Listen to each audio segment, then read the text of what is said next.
The calmest person in the room is often the one people fear most, not because he speaks louder, but because he needs less. I learned that in a room where someone wanted me nervous and expected me to break, he didn't ask me a question, he performed one. Every word was designed to pull heat into my face, make my voice shake, make me explain myself until I sounded guilty. I could feel the room waiting for my body to betray me.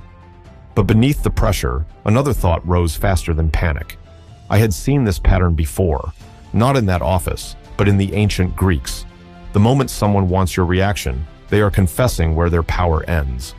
So I didn't rush to defend myself. I didn't feed the room my fear. I asked one quiet question inside. What am I needing from these people right now?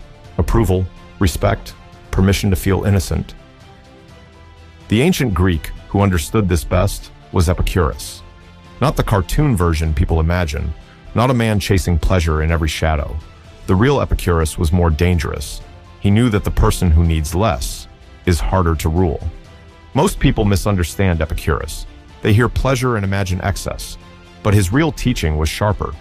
Peace comes when you stop letting every insult, desire, opinion, and fear place a hook inside you. This is the ataraxia method, the silent refusal. Before you answer, ask yourself, what is this moment trying to take from me?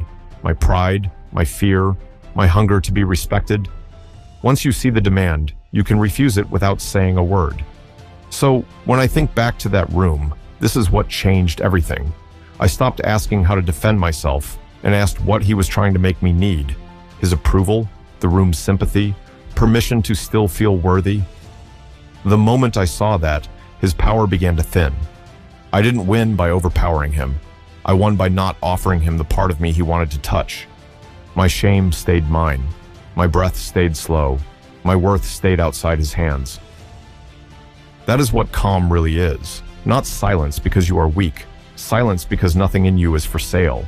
The insult arrives, the pressure rises, the room watches, and you do not hand them your center. People think calm means you feel nothing. That is wrong. I felt the heat. I felt the old instinct to prove myself. But the Greek method did not erase the feeling. It taught me not to worship it. Ataraxia is not becoming stone. It is feeling the storm without kneeling to it. Desire can rise, anger can burn, fear can whisper, but none of them gets to sit on the throne of your mind. The silent refusal is not dramatic. No speech, no performance, just one private decision. I will not become smaller to make this moment easier for someone else to control. And people feel it. They may not understand what changed, but they sense the door has closed. The old tricks no longer enter. Shame finds no seat. Fear finds no altar. Their pressure meets a silence it cannot purchase.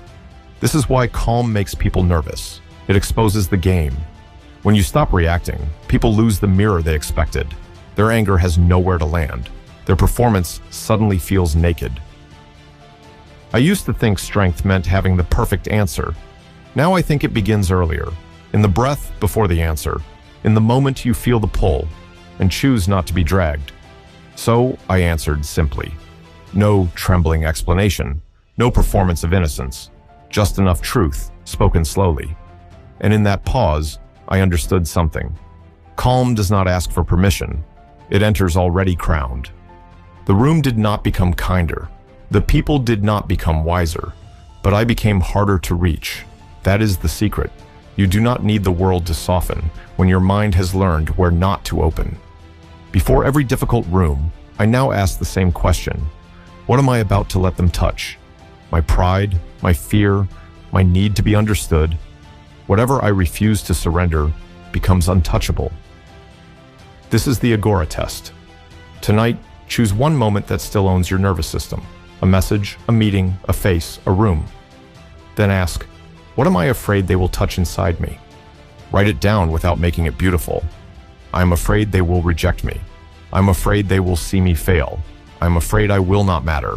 Then look at the sentence until it loses its teeth. Then ask the second question. If this happens, do I disappear? If they judge you, are you gone?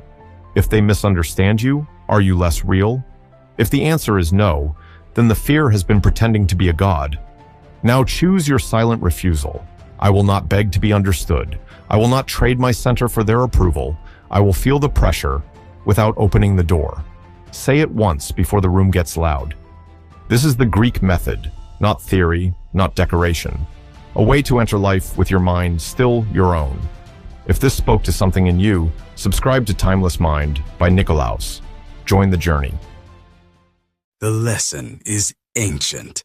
The choice is yours.